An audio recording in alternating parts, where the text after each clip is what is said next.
துதிக்கிறோம்ப்பா. இந்த நாளுக்காக ஸ்தோத்திரம். ஆண்டவரே, எங்களோடு பேசுங்கப்பா. நன்றி. எங்களை ஆசீர்வதிக்க சித்தம் கொண்ட தேவனே, எங்களை ஆசீர்வதி, எங்களை ஆசீர்வதி. உங்களுடைய வார்த்தை கேட்கின்ற ஒவ்வொருவரோடு நீங்கள் பேசி அவர்களுக்கு விடுதலையை கட்டளையிடுங்க தகப்பனே, விடுதலையை கட்டளையிடுங்க தகப்பனே. நினச்சிக்கோங்கப்பா, நினச்சிக்கோங்க. கர்த்தர் நம்மை நினைத்து இருக்கிறார், அவர் நம்மை ஆசீர்வதிப்பார் என்ற வார்த்தையின்படி எங்களை நினச்சிக்கோங்க. எல்லா இக்கட்டுகளுக்கும் இடுக்கண்களுக்கும் துன்பங்களுக்கும் எங்களை விலக்கி காத்துக்கொள்ள ஜெபிக்கிறேன். நன்றிப்பா. அடிமை மறைத்து நீங்கள் பேசுங்க. இயேசுவின் நாமத்தில் நல்ல பிதாவே, ஆமென், ஆமென். என் உயிரான இயேசு என்னுயிரோடு கலந்தி, என்னுயிரே நான் உம்மை துதிப்பேன், என்னுயிரே நான் உம்மை துதிப்பேன். என்னுயிரான இயேசு என்னுயிரோடு கலந்தி, என்னுயிரே நான் உம்மை துதிப்பேன், என்னுயிரே நான் உம்மை துதிப்பேன்.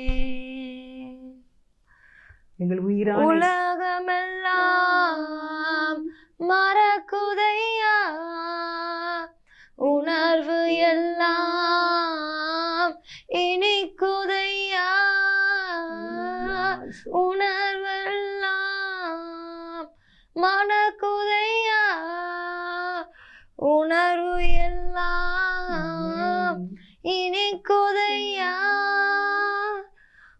நாமம் துதிக்கையிலே இயேசையா, அன்பை ருசிக்கையிலே ராஜா, நாமம் துதிக்கையிலே இயேசையா, அன்பை ருசிக்கையிலே ராஜா. என்னுயிரான உயிரான உயிரான இயேசு, என்னுயிரான உயிரான உயிரான இயேசு, என்னுயிரான இயேசு என்னுயிரோடு கலந்தி, என்னுயிரே நான் உம்மை துதிப்பேன், என்னுயிரே நான் உம்மை துதிப்பேன். அல்ல ஆண்டவரே, இயேசு நமக்கு உயிராக இருக்கின்றார். எங்கள் உயிரான இயேசு, எங்கள் உயிரோடு நீர் கலந்திருக்கிறீர். எங்கள் உயிரை உம்மை துதிப்பேன். அருமையானவர்களே, வசன வாசிக்க கேட்போம். பிலிப்பியர் 1வது அதிகாரம் 21வது வசனம். கிறிஸ்து எனக்கு ஜீவன், கிறிஸ்து எனக்கு ஜீவன், சாவு எனக்கு ஆதாயம், சாவு எனக்கு ஆதாயம். கிறிஸ்து எனக்கு ஜீவன். கிறிஸ்து இயேசு தான் எனக்கு ஜீவன் அப்படின்னா உயிர்னு அர்த்தம். இயேசுவே எனக்கு உயிர். நான் ஒரு சாட்சி உங்களுக்கு சொல்லணும். என்னுடைய வாழ்க்கையில் நடந்தது தான். நாங்கள் ஒரு காம்பவுண்டுக்குள்ளே 3 வீடு. அதில் அந்த 3 வீட்டில் உள்ளவங்கள ஒரு வீட்டுக்காரங்க ரொம்ப நல்லா ஜாலியாக அப்படி பேசுவாங்க. அப்போ நாங்கள் எல்லோரும் ஒரே இடத்துல மதியம் சாப்பாட்டுக்கு அப்புறம் உட்காந்து எல்லாம் பேசிக்கிட்டு இருந்தாங்க. நாங்கள் எல்லாம் லேடிஸ் தான், எல்லாம் கல்யாணம் ஆனவங்க. அதில் ஒரு அக்கா ரொம்ப ஜாலியாக ரொம்ப சந்தோஷமாக எல்லாம் பேசுவாங்க. சும்மா அப்படி விளையாட்டாக பேசுவாங்க, எல்லோரும் கேட்பாங்க, சிரிப்பாங்க. நானும் அன்றைக்கி நின்றுக்கிட்டு இருந்தேன். அப்போ நான் என்ன செய்துக்கிட்டு இருந்தேன் அப்படின்னா, காது குடைஞ்சிக்கிட்டு இருந்தேன். காது குடைகிறது ரொம்ப நான் செய்வேன், அது எனக்கு ரொம்ப பிடிக்கும். அப்போ நான் தனியாக நின்று, அப்போ தான் நான் குளிச்சுட்டு வந்திருந்தேன். அதனால் நான் தனியாக நின்று காது குடைஞ்சிக்கிட்டு இருந்தேன். காது குடைஞ்சிக்கிட்டு இருக்கும்போது நான் இதை கவனிக்கலை, இந்த இன்ட்ரெஸ்ட்டில் நான் இருந்துட்டேன். அப்போது அவங்க எல்லோரும் என்ன சொன்னாங்கன்னு தெரியல, எல்லோரும் சத்தமாக சிரித்தாங்க. எனக்கு 3 வீட்டில் உள்ளவங்க எல்லோரும். அப்போ என்னையை பார்த்து சொன்னாங்க, என்ன நீங்கள் சிரிக்கவே இல்லையா அப்படின்ட்டு. அப்போ நான் என்ன சொன்னேன் அப்படின்னா, எனக்கு காது குடைகிறதுனா எனக்கு உயிர் அப்படின்னு சொன்னேன். அதனால் இதெல்லாம் எனக்கு கவனிக்க முடியல. காது குடைகிறதுனா அந்த நம்ம காது குடையும் போது அந்த உள்ள பருப்பு இருக்கும்ல, கடைசி அந்த எண்டு வரைக்கும் அப்படி நைஸாக போய் அந்த இது கோழி முடியை வச்சு செய்வேன் நான். அப்போ என்னுடைய சிந்தனை எதுலேயுமே இருக்காது. அப்படி ஒரு தனியாக ரொம்ப இன்ட்ரெஸ்டாக இந்த காது குடைகிறத நான் செய்வேன். இப்போ வழக்கத்திலே தனியாக நின்று செய்வேன். அதே மாதிரி அன்றைக்கி நான் செய்து கொண்டு இருந்ததுனால இவங்க என்ன பேசுனாங்க, எதுக்காக எல்லாரும் சிரித்தாங்க அப்படிங்கிறத நான் கவனிக்கலை. அதனால் இவங்க கேட்டாங்க, என்ன உங்களுக்கு மட்டும் சிரிப்பு வரலையா அப்படின்ட்டு. அப்போ நான் சொன்னேன், எனக்கு காது குடைகிறதுனா உயிர் அப்படின்னு சொன்னேன். அப்போ நான் ஏற்கனவே ஏசப்பா என்னை ரட்சித்து இருந்தாங்க, அவருடைய பிள்ளையாக நான் மாறி இருந்தேன். அப்போ உடனே எனக்குள்ள ஒரு சத்தம், காது குடைகிறது தான் உனக்கு உயிரா, கிறிஸ்து உனக்கு உயிர் இல்லையா அப்படிங்கிற ஒரு எண்ணம் உடனே என் மனசில் தோணுச்சு. உடனே நான் சொன்னேன், இல்லை எனக்கு கிறிஸ்து தான் எனக்கு உயிர், இயேசு தான் எனக்கு உயிர், இந்த காது குடைகிறது எனக்கு உயிர் கிடையாது அப்படின்னு சொல்லிட்டு உடனே நான் கையில் வச்சுருந்த அந்த கோழி முடியை கர்த்தருடைய பெரிதான கிருபையினால் அப்படியே நான் அதை ஒடிச்சு காணுக்குள்ளே போட்டுட்டு சொல்லிட்டேன், எனக்கு உயிர் இயேசு தான், இனிமேல் இந்த காது குடைகிறதை நான் செய்யவே மாட்டேன், இந்த கோழி முடியை வச்சு நான் அந்த காது குடைகிறதை செய்யவே மாட்டேன், எனக்கு அது உயிராக இருக்கவே கூடாது, அது எப்படி என்னை காக்க முடியும், அது என்னை எப்படி பாதுகாக்க முடியும், அது எப்படி என்னை ஆசீர்வதிக்க முடியும் அப்படின்னு சொல்லிட்டு அண்டையோடு நான் அந்த கோழி முடியை நான் தூர போட்டதை தான் பார்த்துக்கோங்க. அப்போ எனக்கு எப்படிலாம் இந்த உலகமும் நம்முடைய மாம்சமும் நம்மளை வஞ்சிக்குது. ஆனால் கிறிஸ்து இயேசுனா எனக்கு உயிராக இருக்க வேண்டும். இயேசு நமக்கு உயிராக இருக்கும்போது இந்த உலகத்தில் உள்ள எவ்வளவு திரளான ஆஸ்திகள் இருந்தாலும் அது நமக்கு ஜீவன் இல்லைன்னு போட்டிருக்கு. அது நமக்கு உயிர் இல்லை. எவ்வளவு திரளான சொத்துக்கள் இருந்தாலும், எவ்வளவு திரளான ஆசீர்வாதங்கள் தேவன் நமக்கு தந்திருந்தாலும் அது நமக்கு உயிர் கிடையாது. நமக்கு உயிர் இயேசு தான். எனக்கு இயேசுனா உயிர் அப்படின்னு நீங்கள் வாழும்போது தேவன் கண்டிப்பாக உங்களை ஆசீர்வதிப்பார். ஏன்னா இயேசுவோடைய உயிர் தான் நம்ம எல்லாவற்றிலும் காப்பாற்ற முடியும். நம்முடைய சங்கடங்கள், நம்ம ஆத்துமாவை சஞ்சலப்படுத்தக்கூடிய சங்கடங்கள், மைண்டில் வருகிற கவலைகளை, சிந்தனைகளை, அது பாவமாக இல்லை, அது கவலையாக இல்லை, அது ஒரு பொறாமையாக, எந்த எண்ணங்கள், எதிர்காலத்தை குறித்ததான ஒரு பயத்தின் எண்ணங்கள் ஒருவேளை நமக்கு இருக்கலாம். அப்படிப்பட்டவைகளில் நின்று நம்மை காப்பதற்கு கிறிஸ்து தான் நமக்கு உயிராக இருக்க வேண்டும் என்பதை நான் ஒரு கட்டளையாக சொல்லுகின்றேன், ஆர்டராக சொல்லுகின்றேன். கிறிஸ்து யாருக்கெல்லாம் உயிராக இருக்காரோ அவங்க எல்லாம் இந்த உலகத்தில் கடைசி வரைக்கும் ஒரு வெற்றியான வாழ்க்கை வாழ முடியும். கடைசி வரைக்கும் நிலைத்திருக்க வேண்டும். அது இயேசுவால் மட்டும்தான் முடியும். அது ஜீவ தண்ணீராக நமக்குள்ளே அது ஊறிக்கொண்டு இருக்க வேண்டும். பால்யாங்கிசோ என்றதான தென்கொரியாவில் உள்ள ஒரு வலிமையான ஊழியக்காரர், அவர் சொல்கிறாரு, நான் ஜெபிக்க வேண்டும் என்று நான் முழங்கால் படிக்கிட்டு ஜெபிக்கிறேன், அநேக சத்துருக்கள் பிசாசு என்னை சுற்றிலும் என்னை கவ்வும்படியாக என்னை சூழ்ந்து நிற்கின்றார்கள். அப்பொழுது நான் இவைகளை பார்த்து நான் பயப்படுகிறேன். உடனே எனக்குள்ளே பரிசுத்த ஆவியானவர் என்னை ஆட்கொண்டு என்னை அவர் ஜெபிக்க வைத்தார். நான் அதிகமாக ஜெபிக்கும்படி ஏவப்பட்டேன். அப்பொழுது நான் அதிகமாக ஜெபிக்க ஆரம்பித்தேன். நான் முழங்கால் படிக்கிட்டு கதறினேன், இத்தனை சத்துருக்கள் என்னை சூழ்ந்து இருக்கின்றார்களே, எப்படி நான் இதிலிருந்து எழுந்திருக்க முடியும் அப்படின்னு முழங்காலில் நின்று அவர் இயேசுவை நோக்கி அப்படி கதறி ஜெபித்தாராமா. அப்படி ஜெபிக்கும்போது பரிசுத்த ஆவியானவர் தன்னுடைய பரிசுத்த ஆவியானவருடைய அந்த வல்லமையை, அந்த ஒளியை அவருக்குள்ளே கட்டளையிட்டாராம். அப்படியே அது பிரகாசமாக அப்படியே அவர் இருதயத்துக்குள்ளே வந்துச்சாமா. இருதயத்துக்குள்ளே வந்த உடனே இவர் தரிசனம் பார்க்குறாரு.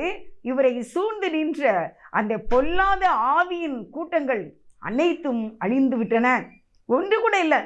பரிசுத்த ஆவியானவர் அவரை நிரப்பினாராமா.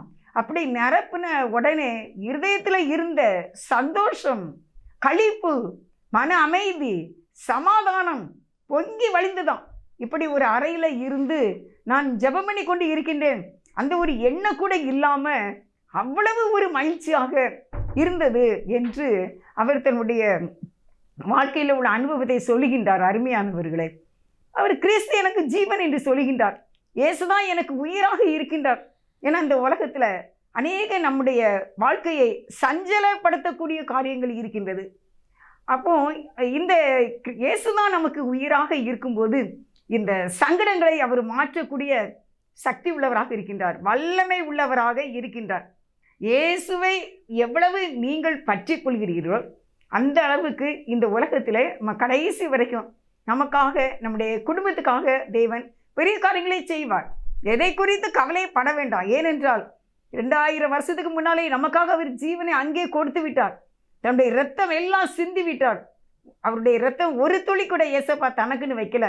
தனக்காக கொஞ்சம் வச்சுக்கிடுவோமே, இன்னும் கொஞ்சம் உயிர் வாழலாமன்னு நினைக்கல. தன்னுடைய உயிரையே நமக்காக கொடுத்து விட்டார். அதனால் எனக்கு சில பேர் சொல்லுவாங்க, எனக்கு இந்த காப்பின்னா ரொம்ப பிடிக்கும், ப்ரூ காப்பி எனக்கு ரொம்ப பிடிக்கும், சன்ரைஸ்னால் எனக்கு உயிர் அப்படிம்பாங்க. அதே மாதிரி ட்ரெஸ் எடுத்தாங்கன்னா இந்த கலர்னா எனக்கு உயிர் அப்படிம்பாங்க. ஷாப்பிங்னா எனக்கு உயிர் அப்படிம்பாங்க. என்ன, இந்த ஒரு இடத்துக்கு போனோம், டூர் போனோம் அப்படின்னா அது எனக்கு ரொம்ப உயிர் அப்படின்லாம் சொல்லுவாங்க. நான் கேட்டிருக்கேன். என்ன, இப்போது ஒரு இந்த மாதிரி ஒரு பண்டம் செய்து சாப்பிடணுன்னா அது எனக்கு உயிர் அப்படிம்பாங்க. ஆனால் அதெல்லாம் நமக்கு ஜீவன் அல்ல. ஆஸ்தியே ஜீவன் அல்லன்னு சொல்லும்போது இதெல்லாம் நமக்கு உயிர் என்கிற வார்த்தை நம்ம வாயில் வரவே கூடாது. கிறிஸ்து எனக்கு ஜீவன் என்று சொல்லுங்க, இயேசு எனக்கு உயிர்னு சொல்லுங்க. இயேசு நமக்கு உயிராக இருந்தால் அவர் நம்மை பாதுகாத்துக் கொள்வார். நம்ம துக்கமே இல்லாமல், சஞ்சலம் இல்லாத, தவிப்பில்லாத ஒரு வாழ்க்கை வாழ இயேசு கிருபை செய்வார். இயேசப்பா, கிறிஸ்தவ வாழ்க்கை லாபம் தான், நஷ்டமே கிடையாது. கிறிஸ்தவ வாழ்க்கை லாபம். என்னைக்கு நினச்சிக்கோங்க, என் நெத்தியில் லாபம் எழுதியிருக்கு, என் வீட்டுக்குள்ளே கிறிஸ்தவ வாழ்க்கை லாபம் என்று எழுதியிருக்கிறது, எங்களுடைய கைகளின் பிரயாசத்தில் லாபம் என்று எழுதியிருக்கிறது. ஏனென்றால் இயேசு நமக்காக நஷ்டத்துக்காக வரல, அவர் லாபத்துக்காக வந்தார். நம்மை ஆசீர்வதிக்கும்படி வந்தார் இயேசு. அதனால சொல்றாரு பவுல், தைரியமா சொல்றாரு, கிறிஸ்து எனக்கு ஜீவன், கிறிஸ்து எனக்கு உயிர். அடுத்து நம்ம ஒரு வசனம் வாசிக்கலாம். உபாகமம் 30வது அதிகாரம் 20வது வசனம். உபாகமம் 30:20. கர்த்தர் உன் பிதாக்களாகிய ஆபிரகாமுக்கும் ஈசாக்கும் யாக்கோபுக்கும் கொடுப்பேன் என்று அவர்களுக்கு ஆணையிட்டு கொடுத்த தேசத்திலே குடியிருக்கும்படி உன் தேவனாகிய கர்த்தரில் அன்பு கூர்ந்து அவர் சத்தத்திற்கு செவி கொடுத்து அவரை பற்றி கொள்வாயாக. அவரே உனக்கு ஜீவனும் தீர்க்காயுசுமானவர் என்றார். இல்லை, என்ன வசனம் அழகா இருக்கு பார்த்தீங்களா? உன் பிதாக்களாகிய ஆபிரகாம் ஈசாக்கு யாக்கோப்புக்கு கொடுப்பேன் என்று அவர்களுக்கு ஆணையிட்டு கொடுத்த தேசத்திலே குடியிருக்கும்படி உன் தேவனாகிய கர்த்தரில் அன்பு கூர்ந்து அவர் சத்தத்துக்கு செவி கொடுத்து அவரை பற்றி கொள்வாயாக. அவரே உனக்கு ஜீவனும் அவரே உனக்கு தீர்க்காயுசுமானவர். தீர்க்காயுசு எதில் இருக்குது? கிறிஸ்துவில் இருக்குது. நமக்கு தீர்க்காயுசு, நம்முடைய குடும்பத்துக்கு, நம்முடைய பிள்ளைகளுக்கு குறித்து நீங்கள் எந்த பயமும் பட வேண்டாம். இயேசு உங்களுக்கு உயிராக இருந்தால், தேவனாகிய கர்த்தர் உங்களுக்கு உயிராக இருந்தால், அவரே உங்களுக்கு ஜீவனாக இருக்கின்றார். அவரே உனக்கு ஜீவனும் அவரே உனக்கு தீர்க்காயுசுமானவர். கொஞ்சம் வயசில் நமக்கு எது நடந்துருமோ, பிள்ளைகளுக்கு எது நடந்துருமோ, இப்படிப்பட்டதான ஒரு மரண பயத்தை நின்று நீங்கள் விடுதலை ஆக வேண்டும். விடுதலை ஆகுவதற்கு தான் ஆண்டவர் சொல்கிறாங்க, நானே உனக்கு ஜீவனாக இருப்பேன், நானே உனக்கும் உன் பிள்ளைகளுக்கும் உன் தலைமுறைக்கும் நான் தீர்க்காயுசாக இருப்பேன் அப்படின்ட்டு இயேசப்பா நமக்கு வாக்கு கொடுக்கின்றார். அருமையானவர்களை, நீங்கள் இயேசு உங்களுக்கு உயிராக விட என்று நான் ரொம்ப ஆதங்கப்பட்டு சொல்கிறேன். இந்த உலகத்தில் எது நம்ம குடும்பமாக ஒரு ஃபங்க்ஷனில் கலந்து கொள்கிறோம், அதுதான் எங்களுக்கு உயிர் இல்லை. அது எங்களுக்கு உயிர் இல்லை, அது எங்களுக்கு சந்தோஷம். அது உறவுகளை காத்துக்கொள்ள வேண்டும், உறவுகளிலே அன்பு செலுத்த வேண்டும். ஆனால் அது உயிராக மாற முடியாது. அது நமக்கு அமைதியை கொடுக்கிறது, சந்தோஷத்தை கொடுக்கிறது, அன்பை கொடுக்கின்றது. வேதம் சொல்லுகிறதுல, சங்கீதத்தில், இதோ சகோதரர் ஒருமித்து வாசம் பண்ணுவது எத்தனை சந்தோஷமாக இருக்கிறது, அது ஆரோனின் தைலை ஊற்றப்பட்ட தைலம் போல இருக்கிறது. சகோதரர் ஒருமித்து வாசம் பண்ணுவது அது இன்பமும் ஏற்றதுமாய் இருக்கிறது, அது சமாதானமாக இருக்கிறது. சகோதரர்கள் ஒரு தாயினுடைய பிள்ளைகள், அந்த குடும்பத்தின் மக்கள், மருமக்கள், பேரம்பேத்தி எல்லாம் குடும்பமாக ஒருமித்து சந்தோஷமாக இருக்கும்போது அங்கே சமாதானம் உண்டாகுது. அது ஆரோனின் தலையிலே ஊற்றப்பட்ட தைலத்துக்கு சமானம். அந்த தைலம் எதனால செய்யப்பட்டது? அது ஒரு குடம் எண்ணெய், அது கருவாப்பட்டை இடித்து எடுத்தது, பரிமள தைலம் சேர்த்தது, குங்குலியம் சேர்த்தது. அப்படிப்பட்டதான எண்ணெயிலே செய்த ஆரோன் தலையிலே ஊற்றப்பட்ட தைலத்துக்கு சமானம் சகோதரர்கள் ஒருமித்து வாசம் பண்ணுவது. அது இன்பமும் ஏற்றதுமாய் இருக்கும். அதனால தான் சகோதரர்கள் ஒருமித்து வாசம் பண்ண வேண்டும். அங்கே ஜீவன் இருக்கும், அங்கே மகிழ்ச்சி இருக்கும் என்று வேதம் சொல்லுகிறது. இதில் இயேசு சொல்கிறாரு, நீங்கள் சகோதரர்கள் எல்லாரும் ஒருமித்து வாசம் பண்ணுங்க, ஆனால் நான் உங்களுக்கு உயிராக இருந்து உங்களை நான் பாதுகாப்பேன் என்று இந்த வேதம் சொல்லுகிறது. இந்த வசனத்தை நான் ஆண்டவரை ஏற்றுக்கொண்டு ரட்சிக்கப்பட்ட காலத்தில் இதை நான் வாசிக்கும் போது எனக்கு ரொம்ப பிடிச்சிருந்துச்சு. ரொம்பனா அவரே உனக்கு ஜீவனும் அவரே உனக்கு தீர்க்காயுசுமானவர். எப்படி இருக்குது? இயேசுதான் எனக்கு உயிராக இருந்தா எனக்கும் என்னுடைய குடும்பத்தில் எல்லாருக்குமே இயேசு தீர்க்காயுசோடு இருப்பாங்க. குட்டி பிள்ளைகளாக இருக்கும்போது நான் இயேசப்பா என்னை ஏற்றுக்கொண்டு ரட்சித்தாங்க. அப்போ இந்த வசனத்தை நான் பார்க்கும்போது எனக்கு ரொம்ப நாள் அது பிடிச்சிருந்துச்சு. பார்த்துக்கோங்க, மனப்பாடமாக சொல்லக்கூடிய அளவுக்கு இந்த கர்த்தருடைய வார்த்தை. எத்தனையோ பலவீனங்களில் நான் காணப்பட்டேன். எத்தனை ஆப்ரேஷனில் நான் இருந்திருக்கேன். ஆனாலும் தேவன் இந்த வார்த்தையினாலே எனக்கு இன்றைக்கு ஜீவனை கொடுத்திருக்கின்றார். 4 முறை நான் ஆப்ரேஷன் தேட்டரில் நான் போயிட்டு வந்திருக்கேன் வெளியே.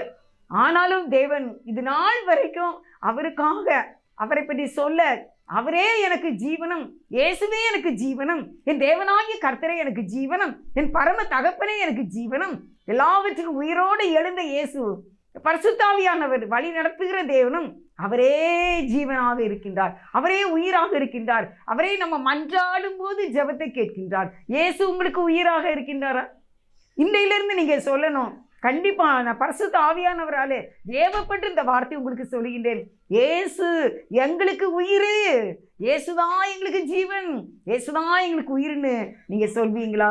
அருமையானவர்களே, நீங்கள் இன்றையிலிருந்து சொல்லுங்க, இயேசுவே எங்களுக்கு ஜீவனம், இயேசுவே எனக்கும் என் பிள்ளைங்களுக்கும் என் கணவருக்கும் என் குடும்பத்துக்கும் என் மனைவிக்கும் இயேசுவே எங்களுக்கு ஜீவனம், இயேசுவே எங்களுக்கு தீர்க்காயுசுமானவர். ஆயுசை பற்றி பயப்படாதீங்க. இயேசு மட்டும் உங்களுக்கு உயிராக நீங்கள் நினச்சிக்கிட்டீங்கன்னா, இயேசு மட்டும் உங்களுக்கு உயிராக வச்சுக்கிட்டீங்கன்னா, இயேசு தான் எல்லாமே மைண்டில் செட்டப் பண்ணிக்கிட்டீங்கன்னா, அதுவே உங்களுடைய வேத வாசிப்பும் ஜெபமாக இருக்குமாயின் அவரே உங்களுக்கு தீர்க்காயுசும் மாணவராக இருப்பார். அப்படி வருகை மட்டும் நாம் அவருடைய கிருபையினாலே தீர்க்காயுசோடு வாழ, மரண பயத்தினின்று விடுதலை ஆக்க இயேசு வல்லமை உள்ளவராக ஜீவனாக நமக்கு இருக்கின்றார். இன்னைக்கு நீங்கள் கண்டிப்பாக நீங்கள் கட்டளை ஆண்டவர்கிட்ட இது ஒப்பு கொடுக்கணும். இயேசுவை இனிமேல் இருந்து இந்த உலகத்தில் உள்ள எதுவுமே எனக்கு ஜீவன் இல்லை, எதுவுமே எனக்கு உயிர் இல்லைப்பா, எப்பா எனக்கு நீங்கள் தான்ப்பா உயிர், நீங்களாம் நாங்கள் போகிறோம் வாரோம், காப்பாற்றிக்கிடுங்கப்பா, கீழே விழுந்தாலும் இங்கே கால் இடராதபடி காப்பாற்றிக்கிடுங்கப்பா, கால் தள்ளாடாதபடி காப்பேன்னு சொன்னீங்களப்பா, நடைகள் பிசகுவதிலே சொன்னீங்களாப்பா, இனிமேல் நீ பாவம் செய்ய மாட்டேன், இனி பாவம் செய்யாதேன்னு சொன்னீங்களப்பா, நீங்கள் ஜீவனாக இருங்கப்பா, இல்லை உயிராக இருங்கப்பான்னு நீங்கள் கேளுங்க, நீங்கள் ஒப்பு கொடுங்க. ஆண்டவரே எனக்கு ஜீவனாக இருங்க இயேசுவே, ஜீவனாக இருங்க இயேசுவே சொல்லும்போது இயேசப்பா நமக்கு ஜீவனாக இருப்பாங்க. அடுத்த வசனம் உபாகமம் 5வது அதிகாரம் 26வது வசனம் வாசிக்க கேட்போம். உபாகமம் 5:26. நாங்கள் கேட்டது போல அக்கினியின் நடுவில் இருந்து பேசுகிற ஜீவனுள்ள தேவனுடைய சத்தத்தை மாம்சமானவர்களின் யாராவது கேட்டு உயிரோடு இருந்தது உண்டோ? அப்ப இந்த 26 வசனத்துல நாங்கள் கேட்டது போல அக்கினியின் நடுவில் இருந்து பேசுகிற ஜீவனுள்ள தேவனுடைய சத்தத்தை மாம்சமானவர்கள் யாராவது கேட்டு உயிரோடு இருந்தது உண்டா? இதுல நான் உங்களுக்கு என்ன சொல்ல வரேன் அப்படின்னா, அக்கினியின் நடுவில் இருந்து பேசுகிற ஜீவனுள்ள தேவனுடைய சத்தம். அக்கினியில தீயில நின்று பேசுறாருமா. சகோதரரே சகோதரிகளே அருமையானவர்களே, அக்கினிக்குள்ள இருந்து பேசுகிற ஒரு தெய்வம். நம்ம தேவன் எல்லாமே ஃபயர் தான், அக்கினி தான், தீயாதான். நோய் வந்தா தீயாது போயிடும், அழிஞ்சு போயிடும். எப்படி நெருப்பு எல்லாத்தையும் சுட்டெரிக்குமோ அப்படிதான் ஏசப்பா எப்படி நல்லவங்க தெரியுமா? God is good all the time. ஏசப்பாட்ட நீங்க நெருங்க அவரு உங்களுக்குள்ள அப்படியே நீங்களும் தீயா மாறிடுவீங்க. அக்கினி நடுவில் இருந்து யாரால பேச முடியும்? அங்கே அக்கினியிலே புழு வருமா அப்படி சொல்லுவாங்கல்ல, ஒரு பழமொழி இருக்கு. அப்படி அக்கினியிலே புழு பத்துமா அப்படின்னு இருக்கு. செவிட்டு பாம்பு சொல்லுவாங்க. அந்த செவிட்டு பாம்பு இருக்குல்ல, அது தரையில் ஊறும். பார்த்துக்கோங்க, தரையில் ஊறும்போது இங்கே என்னத்தை வச்சு அடித்தாலும் என்ன செய்யாது? சாகவே செய்யாது. பார்த்துக்கோங்க, அது செருப்பை வச்சு நீங்கள் அடித்து பாருங்கள், கட்டையை வச்சு அடித்து பாருங்கள், சாகவே செய்யாது. பார்த்துக்கோங்க. உடனே நான் என்ன செய்வேன்? தீப்பெட்டியை எடுத்து ஒரு பேப்பரில் கொளுத்தி அந்த செவிட்டு பாம்பு மேலே அப்படியே அது போய்கிட்டே இருக்கும். பார்த்துக்கோங்க, நெளிஞ்சு அந்த பேப்பரை எடுத்து தீ வச்சு கொளுத்தேன், செவிட்டு பாம்பு மேலே போட்டோன்னு வச்சுக்கோங்க, உடனே ஒரு செகண்டில் தான் அப்படியே சுருண்டு செத்து போயிடும், எரிஞ்சிடும். அப்படியான தீ. அப்போ இயேசு அவர் அக்கினியின் நடுவில் இருந்து பேசக்கூடியவர். அவர் தான் எனக்கு உயிர். அப்போ என்ன பத்துமா? எந்த தீ ஆவியும் என்னை தொட முடியுமா? எந்த விபசார ஆவியா, எந்த குடியார் ஆவியா, எந்த சண்டையின் ஆவியா, எந்த எரிச்சலின் ஆவியா, எதுவும் நம்மளை தொட முடியுமா? ஏனென்றால் அக்கினியில் இருந்து பேசக்கூடிய அந்த வல்லமையான தெய்வம், எல்லா சாத்தானையும் சுட்டரிக்கக்கூடிய, நோய்களை அழிக்கக்கூடிய அந்த ஜீவனுள்ள இயேசு எனக்குள்ளே வரும்போது நானும் நெருப்பாக மாறுகின்றேன், நானும் தீயாக மாறுகின்றேன், நானும் அக்கினியாக மாறுகின்றேன். அப்போ எனக்கு விரோதமாக உருவாக்கப்படும் எந்த ஆயுதமும் வாய்க்காது. எல்லாம் அக்கினியில் தீயில என்ன செய்ய எரிஞ்சிருமே, தீய கண்டாலே எரிஞ்சிருமே. உங்களுக்கு தெரியுங்களா? சாத்ராக் மேஷாக் ஆபேத்நேகோவை கொண்டு போனாங்க. இவங்க மட்டும் காப்பாற்றப்பட்டாங்க. ஏன் தெரியுமா? இயேசு இவர்களுக்கு உயிராக இருந்தார். ஆனால் மற்றவங்க, அதை கொண்டு போனவங்க இறந்து போயிட்டாங்க. தீயில பட்டு இவங்களை தூக்கி கொண்டு போட போனவங்கெல்லாம் அந்த நெருப்பினால எரிஞ்சு போயிட்டாங்க. ஆனால் நெருப்புக்குள்ளே இருந்த அந்த 3 பேரும் காப்பாற்றப்பட்டார்கள். ஏனென்றால் அவர்கள் நீர் நிறுத்தின இந்த பொற்சிலையை நாங்கள் வணங்குவது இல்லை. இது பொன்னால் செய்யப்பட்டது, இது தங்கத்தால் செய்யப்பட்ட சிலை, அது பேசாத ஒன்று நிற்கின்றது, அதை நான் வணங்க மாட்டேன், நான் ஆராதிக்க மாட்டேன். என் தேவன் தான், என் தேவன் என்னை ரட்சிப்பார் என்று அவங்க தைரியமாக நின்னாங்க. அதனால நெருப்புக்குள்ளேயும் அவர்களும் உலாவிக் கொண்டு இருந்தார்கள். அக்கினியின் வாசம் கூட அவங்க மேலே என்ன செய்யலையா? இல்லையா? அக்கினி சூளை. ஆராதிக்கும் எங்கள் தெய்வம் எப்படியும் காப்பாற்றுவார், ஆராதிக்கும் எங்கள் தெய்வம் எப்படியும் காப்பாற்றுவார். அரியணையில் வீற்றிருப்பவரே உமக்கே ஆராதனை, ஆட்டுக்குட்டியானவரே உமக்கே ஆராதனை. அக்கினி சூளையில நின்ற அந்த 3 பேரையும் எப்படியும் காப்பாற்றுவார். இன்றைக்கு இயேசு உங்களுக்கு உயிராக இருந்தால், உங்களுக்கு சரீரத்தில் இருக்கிற அது தைராய்டாக இருக்கலாம், இல்லை அது ஹார்ட்டில் பிரச்சனையாக இருக்கலாம், இல்லை உங்களுக்கு ஸ்பைனல் கார்டில் பிரச்சனையாக இருக்கலாம், மண்டைக்குள்ளே, கண்ணுக்குள்ளே, காதுக்குள்ளே, நெஞ்சுக்குள்ளே, தமனிகள், சிரைகள், உள்ளு உறுப்புகள், எது வேணாலும் என்ன செய்ய முடியாது, எந்த சத்துருவும் தொட முடியாது. இயேசு உங்களுக்கு உயிராக இருந்தால். ஏனென்றால் அவர் அக்கினி நடுவில் இருந்து பேசக்கூடிய தெய்வமாக இருக்கின்றார். அடுத்த வசனம் நீங்க வாசிங்க. ரோமர் 5:10. நாம் தேவனுக்கு சத்துருக்களாய் இருக்கையில் அவருடைய குமாரனின் மரணத்தினாலே அவருடனே ஒப்புரவாக்கப்பட்டோமானால் ஒப்புரவாக்கப்பட்ட பின் நாம் அவருடைய ஜீவனாலே ரட்சிக்கப்படுவது அதிக நிச்சயம். நாம் தேவனுக்கு சத்துருக்களாய் இருக்கையில் அவருடைய குமாரனின் மரணத்தினாலே அவருடனே கூட ஒப்புரவாக்கப்பட்டோமானால் ஒப்புரவாக்கப்பட்ட பின் நாம் அவருடைய ஜீவனாலே ரட்சிக்கப்படுவது அதிக நிச்சயமாமே. ஜீவனாலே, இயேசுவினுடைய உயிரால நாம் ரட்சிக்கப்படுவது அதிக நிச்சயம். அதிக நிச்சயம் பிராமிஸ் பண்றாரு. நீ எப்படி இருந்த நீ பாவத்தில் இருந்த, நீ துன்மார்க்கமாய் வாழ்ந்த, நீ தேவனுக்கு பிடிக்காத ஒரு பிள்ளையாக வாழ்ந்த, நீ கர்த்தருக்கு ஸ்தோத்திரம் செலுத்தினதே இல்லை, நீ கர்த்தருக்கு மகிமையை செலுத்தினதே இல்லை, நீ ஆராதிக்கலை. அந்த நேரத்தில் நான் உன்னை ரட்சித்தேன், இயேசு ரட்சித்தார். இப்பொழுது அவர் ரொம்ப பக்கத்தில் இருக்காரு.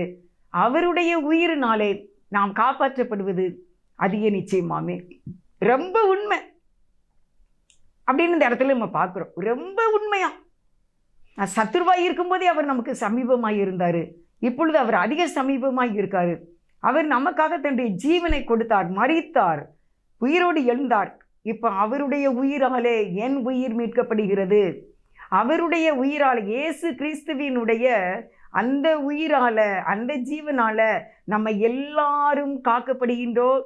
இயேசு உங்களுக்கு உயிராக இருந்தால், இயேசு உங்களுக்கு உயிராக இருந்தால், அருமையானவர்களே, இன்றைக்கு இந்த செய்தி உங்களுக்கு கர்த்தர் கிருபையாக தருகின்றார். நீங்கள் சொல்லுங்கள், இனிமே எனக்கு இயேசு தான் உயிர், எனக்கு இயேசு தான் உயிர்.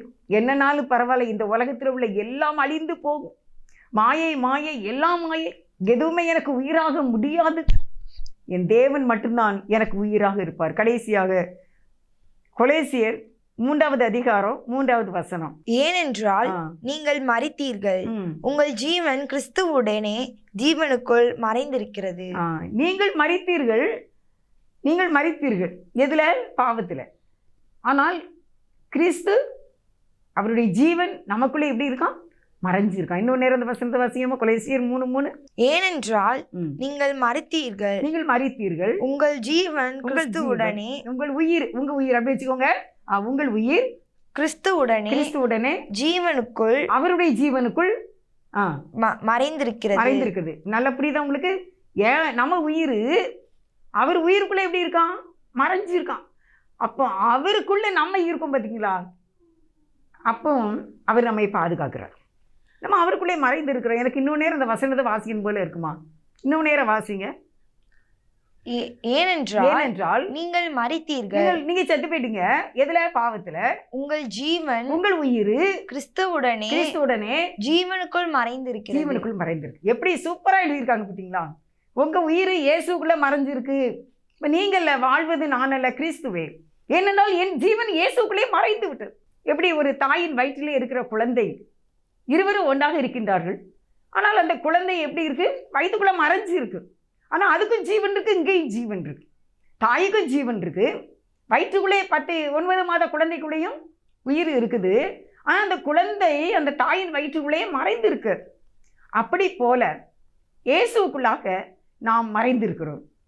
நம்முடைய ஜீவன் இயேசுக்குள்ள மறைந்து இருக்குது. இதான் லைஃபுங்க, இதான் வாழ்க்கைங்க. பட் என்ன வாழ்க்கை?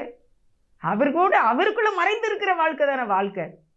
நம்ம வயிற்றுக்குள்ளே இருக்கிற குழந்தைக்கு தேவையான அந்த நீர் சத்து, தண்ணீர் சத்து எல்லாம் இருந்து அது பூரண வளர்ச்சியோடு அழகான ஒரு பேபியாக வெளியே வருகின்றது. அதுக்கு எல்லாமே அங்கே கிடைக்குது. ஆக்சிஜன் கிடைக்குது, அதுக்கு தேவையான தண்ணீர் கிடைக்குது, ஆகாரம் கிடைக்குது, பிளட்டு கிடைக்குது, எல்லாமே கரெக்டாக போய்க்குன்னு தானே இருக்குது.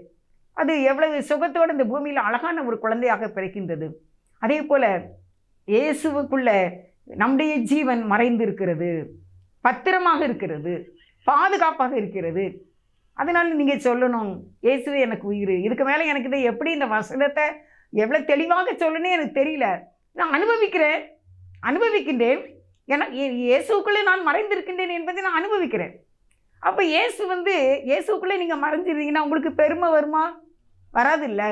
நீங்கள் தான் பத்திரமா மூடி பாதுகாக்கப்பட்டிருக்கீங்களே, உங்களுக்கு எப்படி பெருமை வரும்? உங்களுக்கு எப்படி மனமேட்டிமை வரும்? உங்களுக்கு எப்படி அகந்த வரும்?